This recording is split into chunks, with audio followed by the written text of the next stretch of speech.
ঠাকুরগাঁওয়ের পীরগঞ্জে একটি দুর্গা মণ্ডপের প্রতিমা ভাঙচুর করেছে দুর্বৃত্তরা।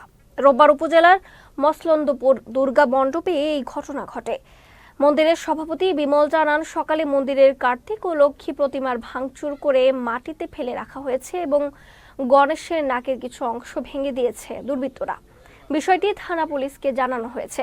এ ঘটনায় পুলিশ সুপার শেখ জাহেদুল ইসলাম ঘটনাস্থল পরিদর্শন করেছেন। পীরগঞ্জ থানার ভারপ্রাপ্ত কর্মকর্তা তাজুল ইসলাম জানান, ওই মন্দিরে প্রতিমা সুরক্ষার কোনো ব্যবস্থা ছিল না। এই বিষয়ে তদন্ত করে ব্যবস্থা নেওয়া হবে।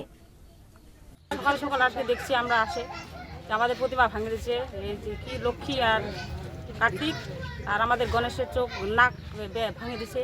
আমাদের পীরগঞ্জের প্রতিমা 1 নম্বর পীরগঞ্জ থানার প্রতিমা আমাদের ভাঙে দিয়ে আমরা বিচার চাই। এখানে আজকে সকালবেলায় খুব সকাল তখন 6টা বাজে আমাকে আমাদের গ্রামের আমার সেক্রেটারি, এই মন্দিরের সেক্রেটারি, উনি আমাকে ফোন দিয়ে জানাইলো যে আমাদের প্রতিমাগুলো ভাঙে দিয়েছে। আমাদের এরকম ধরনের দুর্ঘটনা কোনো দিন আমাদের হয় নাই। আমাদের কারোর সঙ্গে কোন্দল লাগাবাজা কিছু নাই, জমি নিয়ে কোনো আমাদের কোন্দল হয় নাই।